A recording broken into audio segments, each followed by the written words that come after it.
बिस्मिल्लाहिर्रहमानिर्रहीम। सब कुछ में आज है फिर क्रिकेट, चूँकि थ्री नेशन सीरीज़ का आगाज़ हो चुका है पाकिस्तान, ज़िम्बाब्वे और श्रीलंका के साथ।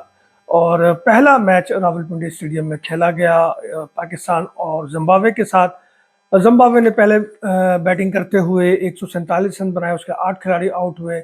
सिकंदर रज़ा 34, जो कि ज़िम्बाब्वे के कप्तान भी हैं, और फिर ब्रिन बैंड ने जो है वो 49 रन बनाए। 1 रन की कमी से वो अपने 50 रन मुकम्मिल नहीं कर सके। जवाब में पाकिस्तान ने मतलूबा स्कोर 19.2 ओवर में हासिल कर लिया 5 विकेटों के नुकसान पर। पाकिस्तान की जानिब से फ़खर जमान 44 रन बनाकर नुमाया रहे। उस्मान खान जो है वो 37 रन बना सके, और उसके साथ हमारे जो ऑलराउंडर है मोहम्मद नवाज, उन्होंने जो है वो 21 रन बनाए। जबकि देखा जाए तो साइम अयूब 22 रन बनाकर आउट हुए, और साहबजादा फरहान 16 रन बनाकर आउट हुए। मोहम्मद नवाज ने 2 विकेटें भी ली। मैच का जो की पॉइंट है वो है बाबर आजम का फ्लॉप होना। बाबर आजम एक बार फिर खाता खोले बगैर पवेलियन लौट गए। वो को उम्मीद की जा रही थी कि बाबर आजम आज, चूंकि इनफॉर्म थे लास्ट जो सीरीज हुई श्रीलंका के अगेंस्ट T20 की, तो उसमें भी वो आखिरी इनिंग में जो है 50 प्लस करने में कामयाब हुए थे। तो ये उम्मीद की जा रही थी कि इनफॉर्म है तो वो एक अच्छा स्कोर करेंगे और पाकिस्तान को फतह की जानिब लेके जाएंगे और अपना बुनियादी किरदार वो अदा करेंगे, लेकिन ऐसा नहीं हो सका और बाबर जो है वो 0 पे आउट हो गए।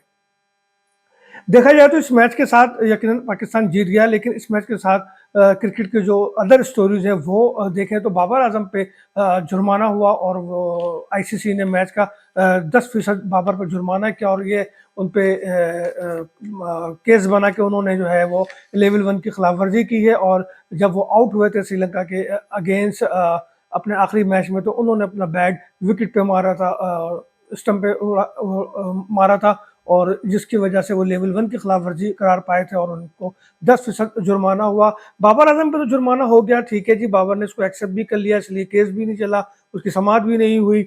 लेकिन बात यह है कि इंडिया के लिए आईसीसी क्या कर रहा है।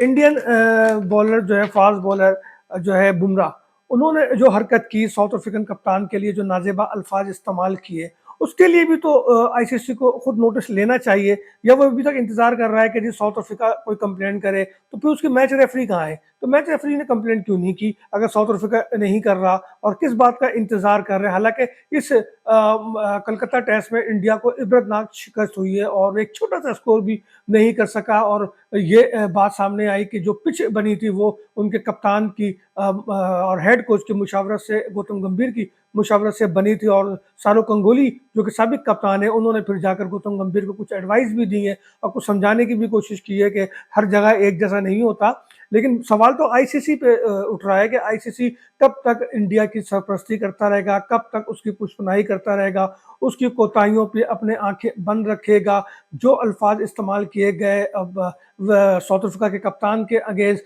वो हर सूरत नाकाबिले बर्दाश्त है। वो एक ऐसे अल्फाज है जिसे महज़िब माशरा हरगिज़ कबूल नहीं करता। आपको याद होगा कि एक बार सरफराज ने भी कुछ अपने मुखालिफ प्लेयर के लिए इसी किस्म के अल्फाज इस्तेमाल किए थे, और चूँकि वो नादानिस्ता तौर पे इस्तेमाल हुए थे, और उसको शायद एहसास नहीं था कि माइक ऑन है, क्योंकि विकेट के पीछे भी माइक लगा होता है, और उस माइक से आवाज़ सब ने सुनी थी, जिस पर सरफराज के खिलाफ एक्शन हुआ था।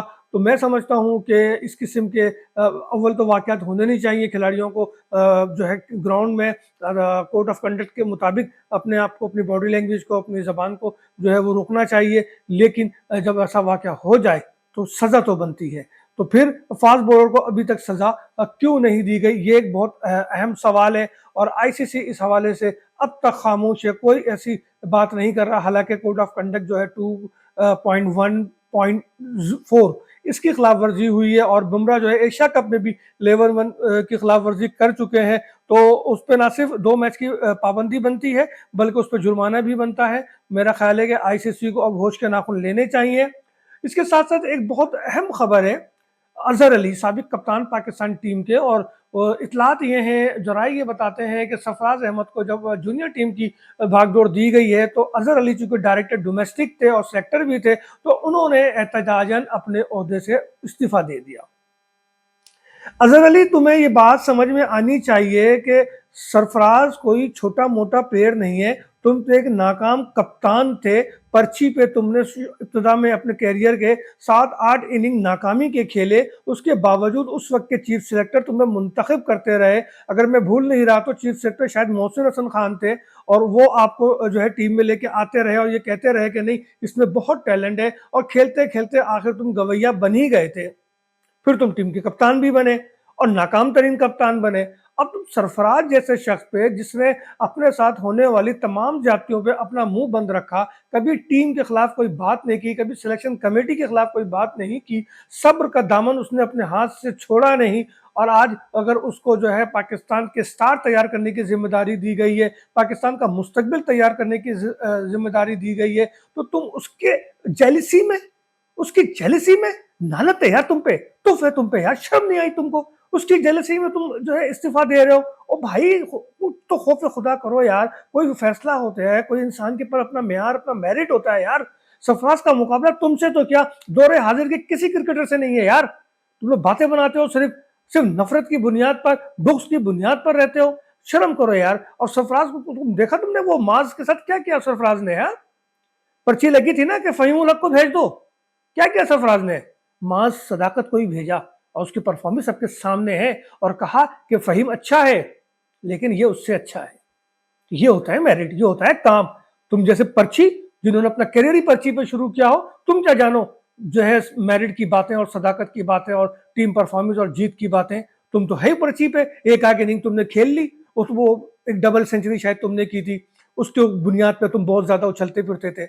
हैं, तुम सरफराज की बातें कर रहे हो, शर्म आनी चाहिए तुम लोगों को। सरफराज तो हमारा वो प्लेयर है जो बाय बर्थ कप्तान है, जिसने आपको 11 सीरीज जीत के दी T20 की, जिसने आपको आईसीसी चैंपियंस ट्रॉफी जीत के दी, जिसने आपको उस वक्त जब आप ओडीआई कप से बाहर हो रहे थे, आपकी रैंकिंग नीचे जा रही थी, तो उसने आपकी रैंकिंग को जो है ऊपर करके आपकी एंट्री कराई। अब बातें करते हो हैं? इतना कामयाब कप्तान, वो तो इमरान खान की साजिश की नजर हो गया, वरना सरफराज तो आज भी कप्तान होता। वो दुनिया का अनोखा आदमी, अपने आप को दुनिया का बेहतरीन कप्तान समझता था। उसको उसके बैकग्राउंड में क्या है, उसकी कहानियां क्या है, तो हम लोगों से पूछो ना यार, हम बताएंगे वो किस किस्म का आदमी है। हमारी नौजवान नस्ल तो उसको सिर्फ लीडर के तौर पर देखती रही, सियासतदान के तौर पर देखती रही। हमने देखा है उसको करीब से, क्या चीज है वो। बातें बनाते हैं सब बैठ के, और काम कोई करता नहीं है। तो ये सारी बातें हैं मेरे भाइयों। और यकीनन उसके साथ एक खबर और भी है कि भारत ने बांग्लादेश की वुमेन्स टीम को जो है भारत आने से मना कर दिया और टूर कैंसिल कर दिया। इससे पहले जहां तक मुझे याद है अगस्त में भारत ने बांग्लादेश की मेंस टीम को भी आने से मना कर दिया था। दर हकीकत मैं इसको कहता हूँ खिसियानी बिल्ली खंबा नोचे। जब बांग्लादेश की टीम ने भारत की बात नहीं मानी और पाकिस्तान को सपोर्ट किया, पाकिस्तान के साथ गए, खास के एशिया कप में, तो भारत को आग लगी, और वो आग आज तक बुझने का नाम नहीं ले रही। तो मैं समझता हूं कि ये सियासी जो है शोबदेबाजियां हैं। भारत को खेल तक रखे, कई बार समझा चुके हैं, पूरी दुनिया उसको कह चुकी है, और अब तो पूरी दुनिया में वो खेल बराए सियासत के नाम पर रुस्वा हो रहा है। तो मेरा ख्याल है कि भारत को अपने होश के नाखून ले, खेल को खेल तक ही रखे मेरे भाई। कोई इधर उधर जाने की जरूरत नहीं, कोई फालतू बात करने की जरूरत नहीं है, सिर्फ खेल पर तवज्जो होनी चाहिए। बहरहाल 3 मुल्की सीरीज का आगाज आज हुआ। पाकिस्तान ने कामयाबी से इसका आगाज किया। पाकिस्तान को मुबारक, पाकिस्तान के कैप्टन को मुबारक, और पाकिस्तान की मैनेजमेंट को और पीसीबी को मुबारक। यकीनन दूसरा मैच जो है वो श्रीलंका और जिम्बाब्वे के दरमियान 20 तारीख को खेला जाएगा यहीं रावलपिंडी स्टेडियम में। तो फिर मिलते हैं दूसरे मैच में।